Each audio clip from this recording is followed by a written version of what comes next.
Alrighty, welcome into the Instant Classic Wrestling Podcast, the only podcast that is always, and I mean always, I'm DJ. Adam means always because he's here tonight, and also CaseE means always, an Instant Classic. DJ, don't tell them why the cameras are off. Don't tell them that we're all naked. That's what it is. That's why we're all. That's what it is actually. But we're gonna talk about this Vince McMahon lawsuit, and CaseE, I know this was kind of on your radar as well. So, I mean, obviously, there's the question of why we need to talk about this. I don't think is necessarily a valid question, but was there anything in particular that you wanted us to comment on? I know you, of course, we got Adam on tonight too as well. So, I mean, it's a lot. I will say that. I kind of want. I don't know where to start. I kind of want to start with Adam. I want to, because Adam and I have been talking about this a lot. I think you're underselling that, sir. Like, we've examined this like the Kennedy assassination. We have. We have. The shit was it back and to the left, back and to the left. I don't even know exactly where to start. Like, where do we start? I mean, of course, you know, everybody knows what's happened. Everybody knows a lot of the details. Of course, there's been numerous videos on it. I think it's interesting. I will start with kind of my knee-jerk reaction, for lack of a better term. I will say I really didn't look too much into it initially. It wasn't until I think it was Adam that posted it in the chat, kind of Jim Cornette talking about it, and kind of because, you know, and of course that piqued my interest because Jim Cornette's worked with Vince, so you know it's one of those things where when you have something controversial happen, it is interesting to listen to those who were around said person. You know, those who maybe worked with that person or who knew that person personally. And, you know, I don't think not that he ever does, but I definitely thought on this one that he didn't hold back on his thoughts. And I think the thing I liked about what Cornette said, though, was he wasn't being accusatory. He was just taking what was said in the statement, and he just straight up said what he thought about it. But Adam, go ahead and fill us in on your. Well, first off, too, speaking of corny, everyone gave him gripe because their initial, I say him and Brian's initial reaction, they were laughing because the little bit of details they had, little blurbs that they had read in the Wall Street Journal, on the surface seems preposterous and almost seems fake. And I'll put myself out there on that, like I did too. I mean, look at the name that I have chosen for this evening, because it's horrific what is in that lawsuit. I read all 67 pages. If anybody wants to know the details, you can look it up. It is out there for all to see. But it catapults everything that happened a couple years ago with the reports of the hush money. Now, I think we all can collectively say that we knew that Vince, to a certain degree, has been a very shady businessman. And Cornette says it in his reaction video. I mean, he did this to Los Angeles. He did this to Calgary. I mean, he basically NDA and dodged. He just stopped paying the NDA, and that's what's so interesting is that like he is such an egomaniac that he thinks that that's enough. I've that's enough on the payments. I just stop. Like Linda found out about this. That's what sparked the NDA between him and Janelle. Is that to keep this quiet, keep this under wraps because she wasn't going to rat. But Well, and just to kind of piggyback off that, what I think I mentioned this to you, Adam. What I think is hilarious about this whole thing, and like nothing about this is funny, obviously, if you go through the sure, 67 pages, right? But what I thought was hilarious is that Vince literally brought this lawsuit onto himself. If he had just kept paying the agreed upon, amount for the NDA, this may have never come out. You don't know. We'll never know.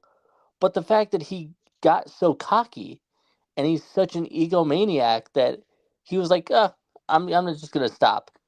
That's why. That's why this all, shit hit the fan for him. And Well, I want to say something too. Like when my thing was, I remember when I saw this. This was before reading anything, knowing any details.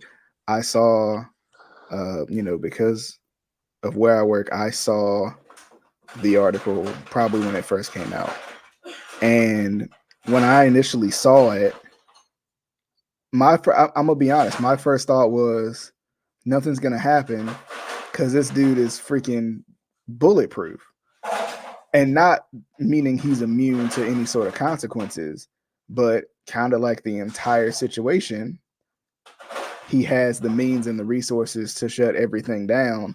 And we've seen time and time again, let's be honest, Vince get away with a lot of things, kind of like you guys have previously mentioned, a lot of things that he probably shouldn't get away with. And like I said, this was before I ever read anything. This was before people started reacting to it. This was my first initial reaction. And I hate to say, I guess I said this dude's about as bulletproof as Trump is, right? Because, well, guess who he's best friends with? Yeah. So I mean, and the reason I said that was I was just like, even from the last thing that came up about this, it kind of just was swept under the rug. There wasn't as many details, of course, but it was kind of just swept under the rug. Like, well, he got away again. I mean, he was temporarily kicked off as chairman, and then a year or so later was brought back to be not only a part of the TKO board, but just be back involved with WWE again. And I mean, I think that sparks a whole nother discussion, but I'll hold on to that for the time being while we kind of give our initial thoughts. The difference being from the past stuff that he quote, basically got away with murder with, the steroid scandal, the Owen Hart stuff. Like when you are not a publicly traded company and you're just a national brand, but not succumbing to any type of microscope, if you will, you can get away with that. But from even the WWE name change, they basically just settled with the World Wildlife, and then everything since then was just was child's play. Then this happens. That's what fragged him. Is not only did he commit infidelity, and again, people, you can go and look this up, and I hate to use this as an example. The details minus the underage part. I mean, it's petty theft in this situation to say, thank God she is of age. Of course, that's the other thing I don't understand. Sources say that she's in her early 20s or was in her early 20s when this started. And then miraculously, all of a sudden, she's 20 years older than that now. It's dumb. But anyway, um, he made an NDA without consulting the board. He went into business for himself, which is just as big as a no-no. So you are now in a corporate structure and has been for 22, 23 years. Like that stuff you can't get away with anymore. Yeah. Well, and I also wanted to add because you brought up some of the other things that he's gotten away with. I would even say, and some would say this is a stretch, but I would even say, you know, and he didn't necessarily get away with anything, but he was part of what caused what happened with He Who Shall Not Be Named, Benoit. They didn't care about, traumatic brain injuries before that. Even if you brought it up, Vince probably wouldn't have cared. Again, because he thinks he's above everything. You know, oh, well, we got away with the steroids, whatever. Even though that could cause really bad health issues and stuff like that. Oh well, we got away with the Owen thing. That's fine. Um, so yeah, like he's gotten away with so much that now it's I mentioned it to somebody, may have been Adam, I don't remember, but I was kind of like thinking back and like over the years, over the decades, so many people have tried to take Vince McMahon down, right? WCW, with the steroid, scandal. Uh, you know, Parents tried to take the WWE down and Vince McMahon down because they thought it was too violent for their kids. In the end, what brought him down is Was him, himself. Yes. himself. And another thing I was going to add before is, and I know Adam and I saw I actually sent him a video of a guy that was kind of, you know, I guess playing devil's advocate for Vince McMahon. And I'm like, if you looked into all of the 67 pages of this lawsuit, it goes into such detail. I don't know who could make that up. I honestly, I don't know who could, in their sane mind, think of some of the graphic shit that's in there and make it up. Like, Sir, there are text messages.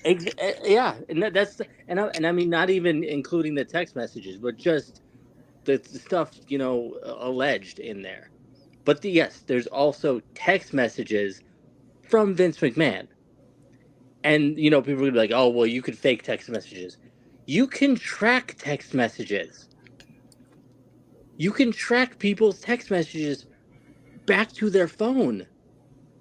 So you're gonna tell and me that and for then to the all that? location too, like of where it was Yeah, sent. Yeah. Yeah. So correct. And what's worse is, and I understand that, well, there has to be room for nuance. Okay, but a gazillion text messages like that? I think after a while, if it walks like a duck and quacks like a duck, I think you got to start putting two and two together. The other thing I was going to But say before was this whole thing, it's very Epstein like, which is horrific and frightening. But again, I don't want to go through chapter and verse, but she was a caretaker for her parents who both had died in a short time frame. Where she's at, she doesn't have any money. She had no means of income. The manager says you should talk to Vince McMahon, and here we are today. And I think too, you mentioned if it talks like a duck, walks like a duck. Interesting that you say that too, because I know Cornette had mentioned like kind of like the cadence of the text sounded like almost like a cadence that Vince would say, right? Like, um, even just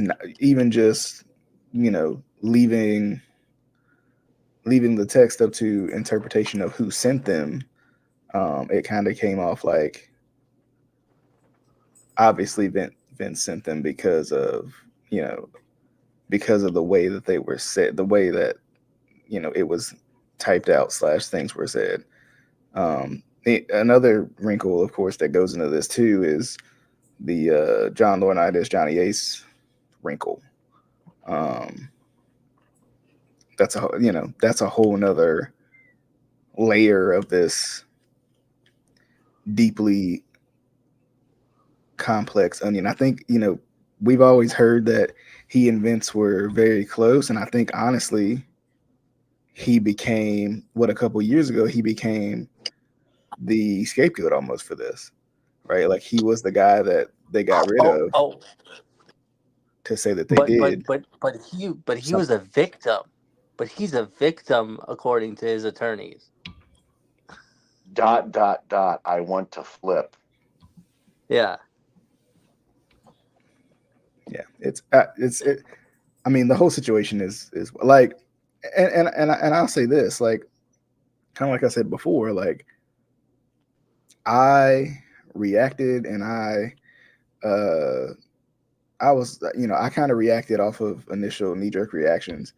It honestly took me a little bit of time to just dig deep into it, especially with the timing of it and everything too. Um, it happened going into a weekend and all that. Like it was just like I was interested in what was going on, but I didn't think it would. I didn't see 67 pages of deposition later. Like I didn't initially even think that there would even be more like that amount of detail. I guess I could say. It's yeah, like I said, it is graphic. It is graphic, and it comes through the viewpoint of demeaning. It comes through Yeah. the viewpoint of abuse of power. And what really disturbs me is you read the details and then you start thinking back to everything that has made television since Mm-hmm. the early 2000s, making Trish bark like a dog, doing the flirtatious infidelity with Trish, the bra and panties matches, and this is even post Vince Russo. I have to mention um, the the stuff he did with Linda. I mean, it really starts to circling in, and maybe to be fair, maybe it is just happenstance. He thought that would be salacious and fun for still the crash TV people, but at the same time, now more and more women are starting to come out and say, "Hey, Tori Wilson has come out and said, yeah, it was it was uncomfortable, some of the stuff." Now, Right. I've not gone through chapter and verse detail, but more and more is going to come out. Now, right on the surface, I had heard that Miss Grant's lawyer is perceived to be not the best. I, I hope that's wrong. Again, just from first initial reactions, we'll see how that goes. But was it a matter of art imitating life, life imitating art? Well, and you remember, like, even during that time, I think all of us, especially looking back on it, I think at the time, especially me, I'm growing up in this era, so I'm like, oh well, that was crazy, but I don't think anything else of it. It's like, oh, that was a crazy moment. It's WWE. Anything can happen in Exactly. WWE, right? But then, especially like you said, as you look back on it, it really makes you question some things. It really makes you say, like, I mean, because I think even in the moment, you probably, even though you might say, you might look back and say, well, I didn't really notice it because, I was just growing up. I didn't know what was going on, to a certain degree. But it did, even at that time, I feel like it gave you pause. You still said, where, like, how do you even think of this? Well, Exactly. and also, whether or not her lawyer is the best, how do you defend those text messages? That right there, like, come on. That's incriminating right there. And again, I'm not a lawyer, I'm not a judge, I'm not on a jury or anything like that. But the things that were in those text messages, I I wouldn't be surprised if they went with the mentally ill defense. He's old. Like I would not be surprised if they went that way. And interestingly enough, um, It's the Jimmy Charles, Snuka defense.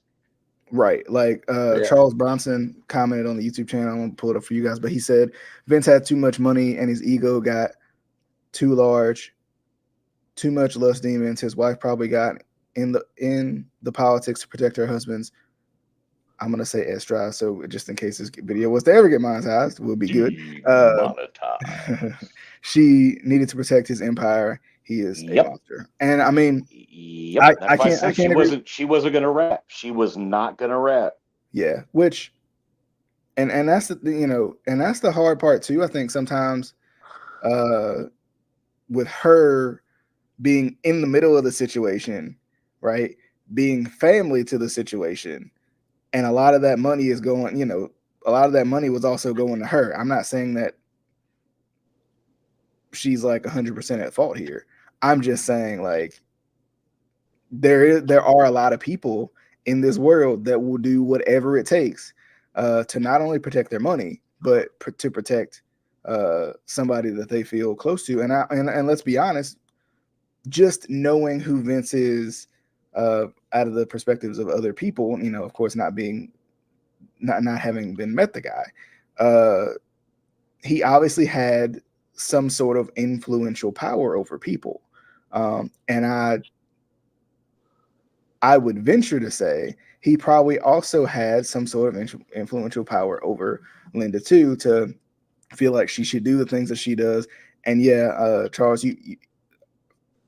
I definitely agree with the politics thing. It's interesting because the politics thing really felt random, right? Really felt like it came out of nowhere. And if she could get into politics and say like protect the McMahon name, it makes it that much more interesting and make sense. I don't know what you guys think of what Well, Charles said. a little bit of a sidebar there. We can actually say that because now this is a legal conversation. Uh, but another thing that we can't overlook, because we obviously, you know we know that Vince's is done. His whole dynasty is no longer his anymore, even though it technically is still, because even Cornette has said, as long as there's somebody in WWE that he is connected with, his fingers are still in the pot. But we obviously mentioned John Laurinaitis. There's another person that is alleged in this lawsuit. Oh yeah, that's true. A Brock a Lesnar. yeah. That one for me, that was the biggest one for me, because he's such an iconic figure, especially in WWE. It's like, what happens now? Yeah. Obviously he was taken out of Rumble, Yep. but is his career done? Is he finished? That was going through my mind a little bit. If UFC was not involved, and there wasn't the merger, I would say it would be a while, but there would be a long withstanding time between him being out of the limelight and then going back to UFC Yeah. because he would need the cash. But Ariel Manuel is not going to allow that. I don't Can I? think I don't think Dana would want that PR on his plate. But since we're talking about Brock, because that's one thing I was going to allude to is of the talent, he's probably the most powerful figure. And that's excluding the main guys right now. I was talking about who is that rubs elbows with Vince all the time and especially if you look in the suit, it says WWE superstar and former UFC champion, da da da da da da da. And they didn't name Is him that how it was stated? specifically. What's that? Is that how it was stated? That's what I was trying to figure out. I was trying to Yes. figure out the connection, like what made people think it was Brock. Because I mean, aside from the fact that they said WWE superstar, and they leave they still say vague former UFC champion, et cetera, et cetera. Let's think who have they had from the UFC ever? Riddle, Brock, and Ken Shamrock. It ain't Ken Shamrock because he's not been with the company for 24 years, and it sure as hell ain't Riddle because at the time that this stuff was coming out, he was in hot water because he got busted with pot, and he was already dealing with his own legal stuff with his now ex-wife.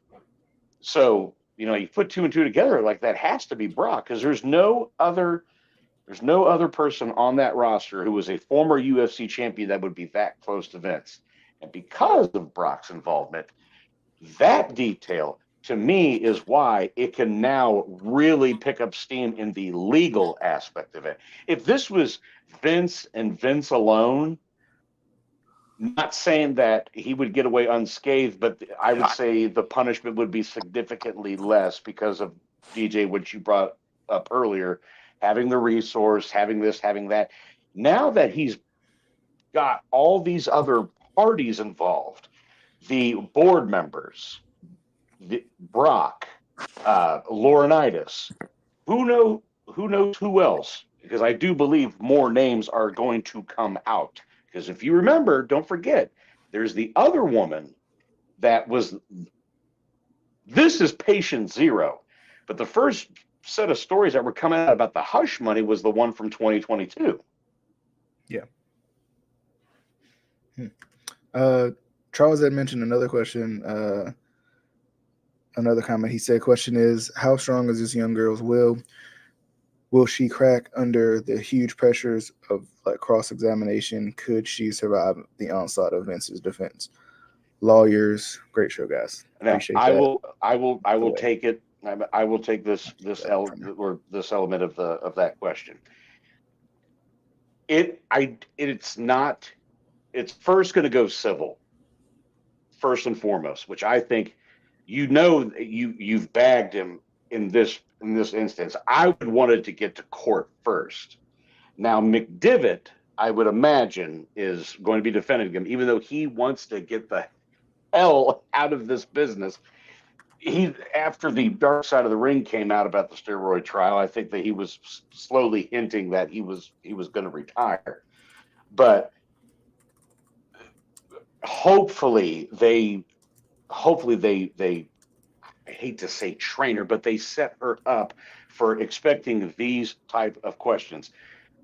And again, not a lawyer, this, that, and the other, but I would, in my amateur opinion, they're gonna look at past, priors. Is there any salacious info like of her being promiscuous and this, that, and the other, which benefits her because again, she was taking care of her ill parents, and that's why I said it's very Epstein-like. Whatever though, you're promised the world, but unfortunately, she had to endure all this BS to get that, and that's the problem because she was under his thumb and she could not get out whether she wanted to or not. But obviously, eventually you reach your Popeye moment. Like, I had all I can stands, I can't stands no more. Right. I don't think that they will push to settle in all facets to all this, Mm-hmm. because it was the same thing in the Owen case. Like, it eventually all came about money. That's why they got the trial to go from Kansas City to Connecticut, because Yeah. they didn't have to immediately pay any punitive damages. They just said, "Look, here's what we're offered, take it or leave it." Right. I feel like too from a legal perspective, my thought goes into what type of lawyer she could get. Right. We're talking about Vince, who of course is a billionaire, who has all the money in the world, has all the resources in the world for this type of thing. And for this type of trouble. For her, makes you wonder, right? Is it a state issued person, right? Just because of whatever her financial standing may be. Of course, she's probably got money just based off of hush money purposes, but it just makes you wonder. Like, I wonder about her lawyer's abilities to fight a lawyer capable of defending Vince McMahon. Was my true question on that. Casey, you have anything on that?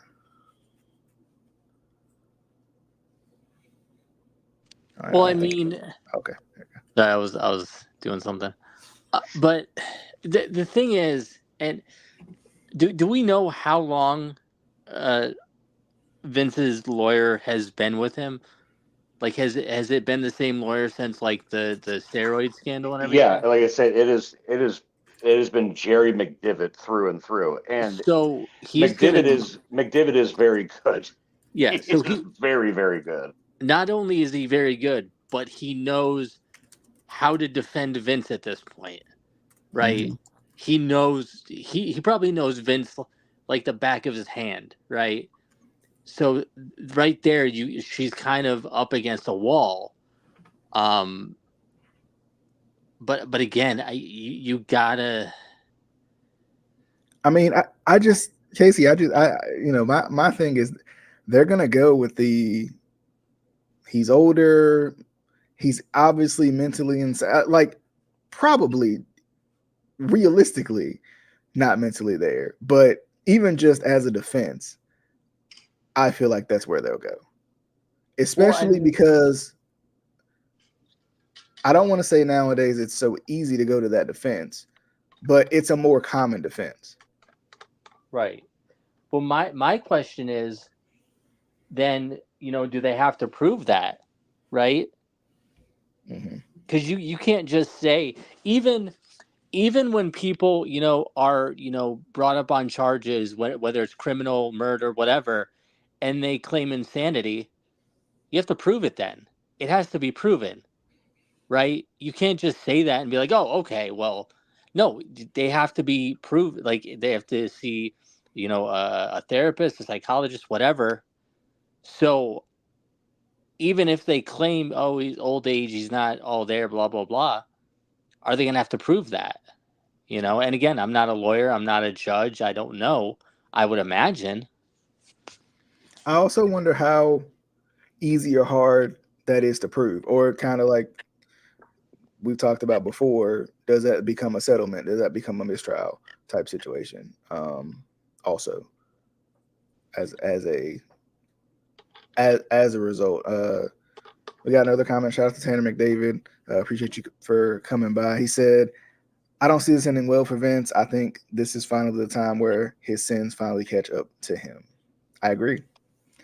The kind of like we said earlier, like it's one of those situations where there's almost like too much evidence against him, and I still go back to the only way they're going to be able to fight it is going with some sort of mental illness defense. I think because there's just too much mounting evidence.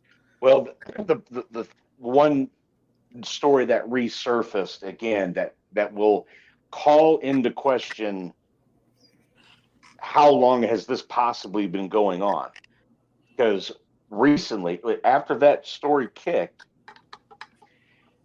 a news story from like 93 popped back up, and it was an alleged rape allegation from a former referee, Rita Chatterton, where she basically had her that they were somewhere in New York in a limo, and he was wanting her to perform on him. She said nay, and then basically just chucked her out and said, "I don't, I'm done with you." And then Mhm. that was just kind of swept under the rug because this is Vince McMahon. He would never do something like that. That has to call into question. And then, by that point, he was in his late, mid to late 40s, early 50s. Yeah. So like, all of that stuff, will come into the character aspect of Vince. I will say this too. Like, if this becomes a Dark Side of the Ring episode, I think number one, it'll be a two-parter. But I also Well, I they're think doing a Netflix documentary. okay, Yeah, yeah. they like that was been in the works for a while. And again, this was what makes it even more crippling, at least in the PR aspect, is it was the week of the Rumble coming up. Mm-hmm. And they had just dropped that they got that $1 billion deal with Netflix. Yep. Yep. It also, I know there was a lot of, and I'm curious to hear you guys' thoughts on this too. There was a lot of backlash, I guess, on Triple H and his response to, I think he was directly asked, like, what's your thoughts on this? And he kind of, I don't want to say swept it under the rug, but he kept it professional. He kept it business. He, if, knowing what I know of Triple H, not knowing him personally, but knowing what I know of Triple H business wise from what I've seen, what I've gathered, this doesn't seem to be something that he's going to, especially after the Rumble, I would say. I'm not surprised he didn't answer the question. And I'm not surprised he didn't say anything because I don't see Triple H wanting to take the spotlight off of the guys who just performed to answer that question at that time. Doesn't mean he would never answer it. I just don't see him seeing that as the right time Well, to discuss and that's another thing, and I'm glad you brought that up because I think, and Adam and I kind of talked about this a little bit. Is I don't obviously people want answers. They want to know what WWE is going to do about this. Blah blah blah. What's going on with Vince? Can we get a comment? But again, to Triple H's credit on that a little bit, I'm sure he did want the focus to be on the performers that just put on an amazing Royal Rumble, right? And which they deserve. They deserve that credit. Unfortunately, this had come out basically at the same time. But again, I give him credit for, hey, this is about our performers, right? This is about our talent. This isn't about you know legal issues. If you want to comment from WWE, there's avenues to go through with people that I'm sure WWE has on employment that deal with that specifically, legal stuff and things like that. Yes, should Triple H be ready for things like that if things like this happen? Of course, he's one of the top the sort of top brass in WWE, right? He's one of the main people that you think of. But at the same time, there's probably better people that could answer those questions. But yeah. Yeah. While you guys put some more thought into it too, Tanner also said, I can understand why he didn't go too deep on the subject of the case, trying to keep the company away from the drama, but also there is a family aspect there he is dealing with, especially since it's his father-in-law. Yeah, I I agree with that because I think it's a little more personal for him too, and Well, and specifically his wife, right? Like, yes, it may not be as personal, and maybe it might be something where he can kind of just cut it off. And I don't know if that's true either because he's had a relationship with this guy for so long. Now, I think a lot of people have begged the question, how could he not know? about what was going on, but some of this time he spent as a performer, probably not even focused on this type of backstage stuff in that area. Now, when he becomes more of a, in more of a front office type role, I think it does beg the question a little bit. But at the same time, there are monsters hidden in plain sight, right? Like, and from what, especially what I heard Cornette say, it was one of those things where, you have an area for your, for lack of a better term, activities, which is not a good way to put that, but you have an area for that, and you keep that hidden from everybody else besides the people who know. It's And I thought Triple H kind of got dealt a bad hand in dealing with that. I'm not absolving him from that media scrum. He could have handled it better. I think you'd be a fool to think otherwise. But what did anybody think he was going to say? mhm. I mean, truly, like, did you read the 67-page document? Two things. One, he very well may not have. And everyone says, well, how could you not have read it? Blah, blah, blah. Again, that came out what? Wednesday, Thursday that week, whenever it was. This is days away from Rumble. He's in St. Pete getting that shit ready. I'm not this is not to downgrade at anything that was being bandied about in that lawsuit. He very well did not like, I'm going to deal with this later because he's got to do X, Y, and Z. But, and this is more what I think, I know damn well he read what was in that suit. But he can't, I'm not saying he can't say that.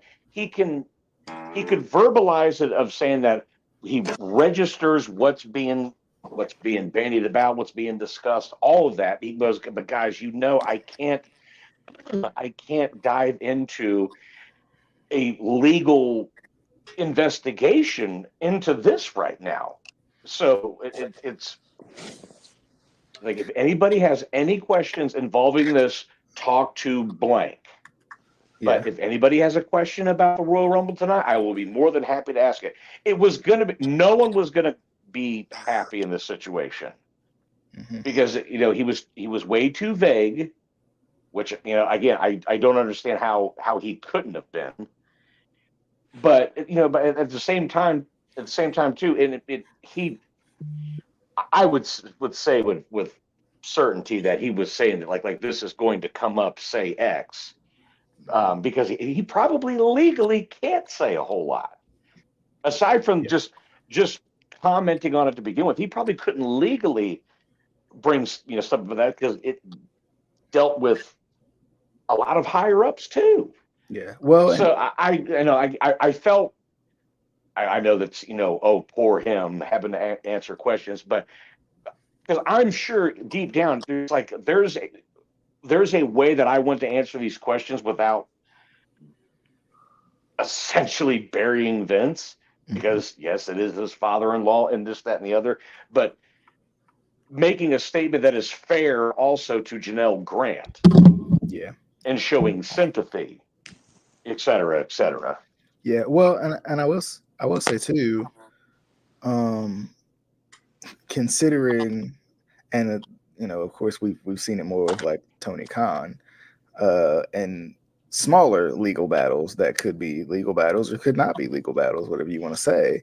Uh, he doesn't even feel like he's at liberty to talk about certain things that have passed. So with something this serious and this in depth, Well, and Tony also Khan like, gives non answers to stuff that he is not legally bind to say yay or nay otherwise. Like, he yeah, can give his opinion on it. He just says not going to talk about it, not going to talk about it, not going to talk about it, and then so not only does he give a non-answer, whatever, though, he goes into defense mode for no reason. yeah. Um, We got another comment from Tanner. He says, just playing devil's advocate here. Maybe he actually knows more than he's letting on, and it's just playing dumb / not saying much. Because if he did, he would also have to step away from his position during this process. Yeah, and that's, I think that's what we're kind of tossing with here is, like I said, I bet you he does more. Now, I'm not saying that he knew that Vince was involved in these salacious activities, but he probably has his speculations and is probably recounting things in his head because, like, I hate to break kayfabe in this situation, but Paul, he's been WWE all the way in the creative side since all of this has been happening. So when Vince was slowly becoming more and more just the guy behind the monitor and was dealing with the business side of things, Triple H was dealing with talent, was dealing with the television, et cetera, et cetera. But again, I think there's things that he wants to say that he probably legally can't, given the circumstances. Mm-hmm. And it's possible too that that kind of like Tanner just said, he knows more. Because like, I mean, he could even know something as simply as Vince has a problem, right? In whatever way that he interprets that to be, or based off of the information he knows, he can say, well, yeah, I know, I knew that Vince had a problem, but at the same time, that doesn't entirely put him in the situation. That doesn't mean that that doesn't mean that Vince couldn't have been hiding in plain sight, but also that doesn't necessarily absolve, Triple H from anything, No, right? Like absolutely. it really just, I think it does depend on what he knows, but I think it is possible. I think it is possible that he knows more than he's letting on, but I think at the same time it could be possible that Vince was entirely hiding in plain sight. You're traveling to 18,000 arenas, in buildings far bigger than what you need to use, with far more vehicles than you probably need to use. Your wrestlers are driving around all over the place, and plus, even when we go back to Triple H or Paul being in a front office role, a lot of that meant that he was doing the legwork for Vince, right? So some of these escapades, if you will, could have happened while Triple H is in a business meeting, and or you know the complete opposite of that also. So like it's just one of those things where it's like you don't know, and to be honest, I don't know if you ever will. Yeah, because in the details, they had a room for these activities to take place with John Laurinaitis. And then they would they would lock her in that room and go take care of business and come back and finish the job. We're like that's what we're doing there. So I would say that he probably knew he was messing around. He just probably didn't know to what extent. And I'm not trying to make it seem like I'm naive or he's naive. It was just Vince is taking care of whatever he needs to do. I don't think he had that inkling that that type of crass activities were going on. Yeah, and I will say too, like you know, the aspect of trafficking and stuff like happens in plain sight, and we never really know it. Like of it, that it's happening. You don't necessarily know how to stop it, but there's so many layers to that onion also, to where like once again it could have been, it's a hard secret to keep, but that doesn't mean that it couldn't have been one, and it doesn't mean also that like enough people knew to keep it such. Yeah, it just everything in the timeline lines up from him quote retiring.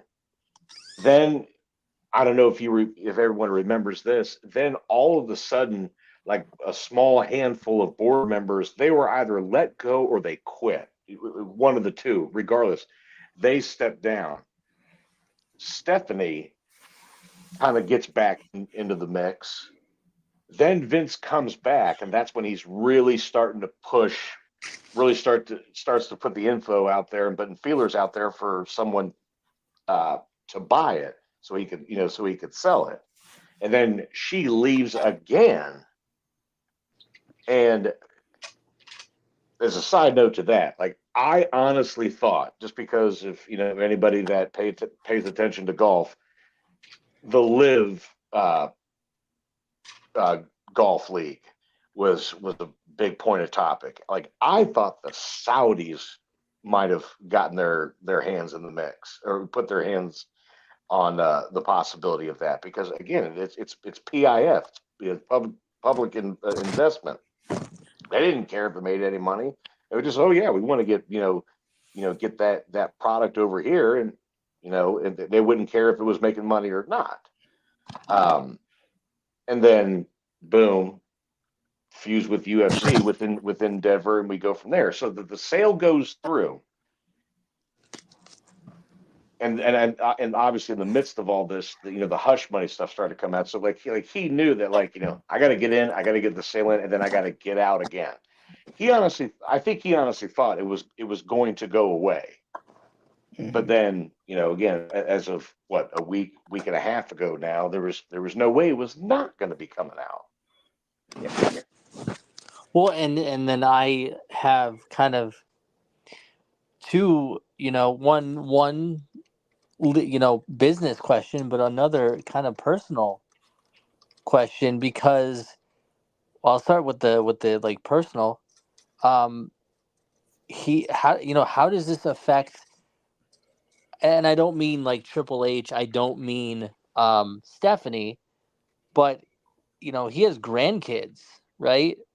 How does this affect them? Like, how do you? I don't even know how old they are to know if like they're old enough to really understand what's going on. I mean, I know Shane has two older boys. I think one of them plays college football. Yeah, Declan. Yeah, so it's like what is this? How does this affect like his family? And I don't know like how close he was with like his grandkids or anything like that. But that comes to mind.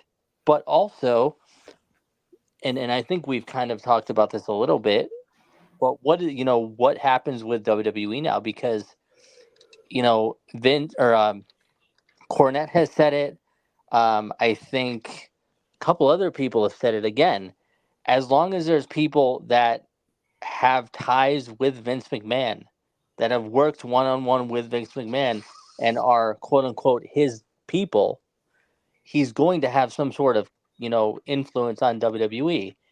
So do they get rid of everybody that do they completely start from square one? I'm just kind of curious about that. I To would third, I would say I would lean towards the latter on that, is that you do a complete house sweep. And and maybe that involves Triple H, maybe it doesn't, but again, that's going to be bye bye Bruce, bye bye Michael. I'm trying to think of the other guys, but just pretty much, and that's the other thing too. Bruce came back. For Laurinaitis came back. Like a bunch of the old garb came back, and like, to me, it would almost be beneficial to say that. So then the next time this gets brought up, you can say we have made a complete overhaul with with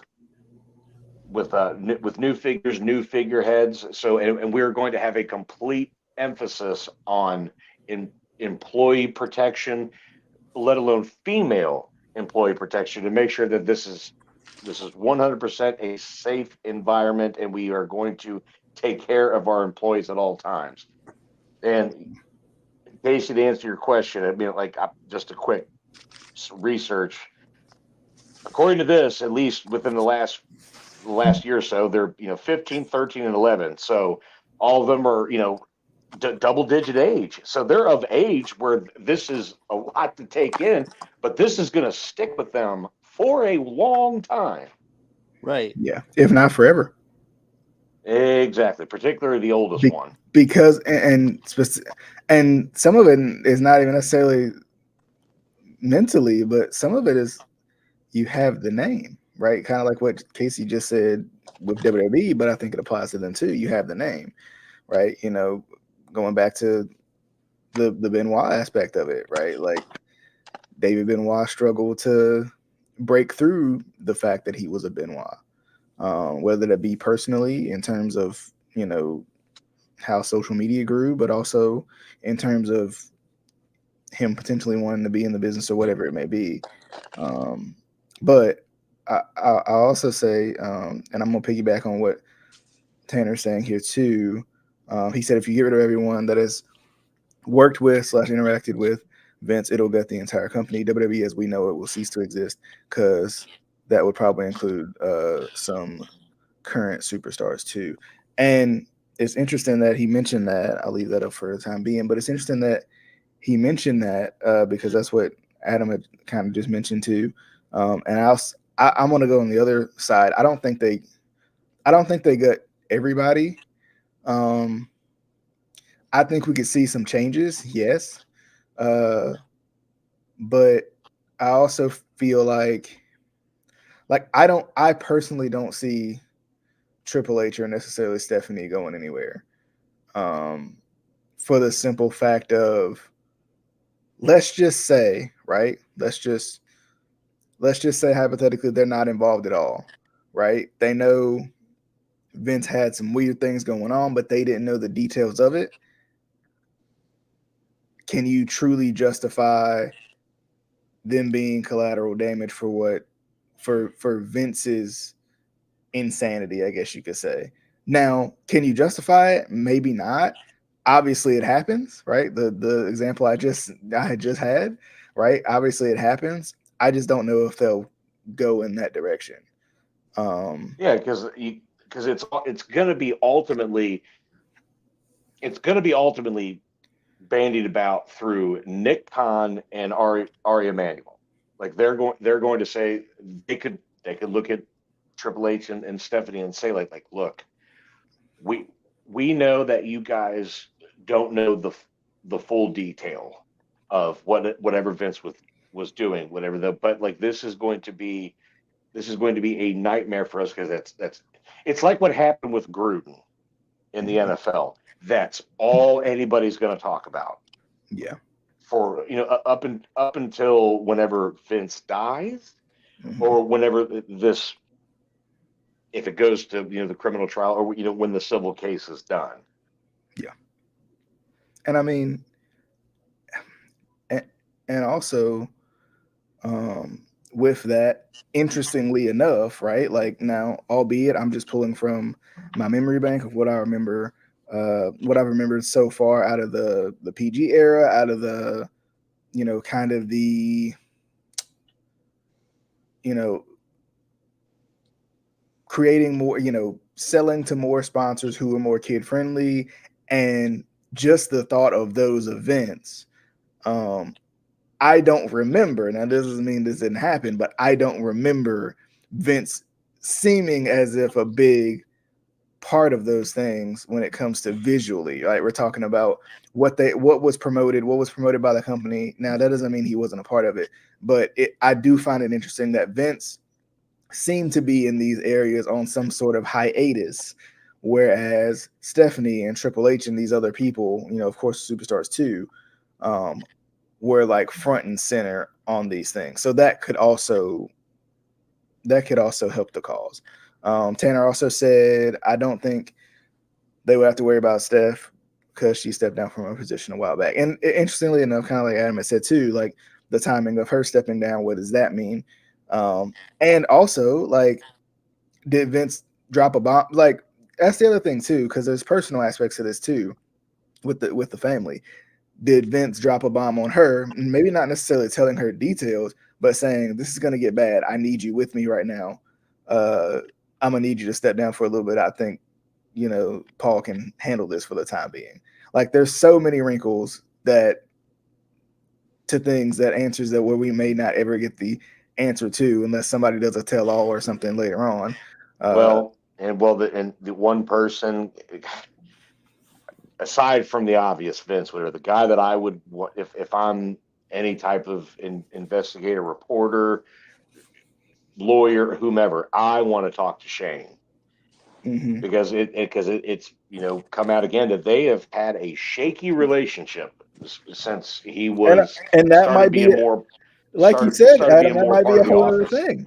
Yeah, because it got shaky 10 or so years ago, longer than that, right? Like, way longer than that. And maybe Shane just didn't agree with, maybe not necessarily what his father was doing, because maybe Shane didn't know either, but maybe Shane knew something was up and something's being hidden from me, and I'm not a fan of this.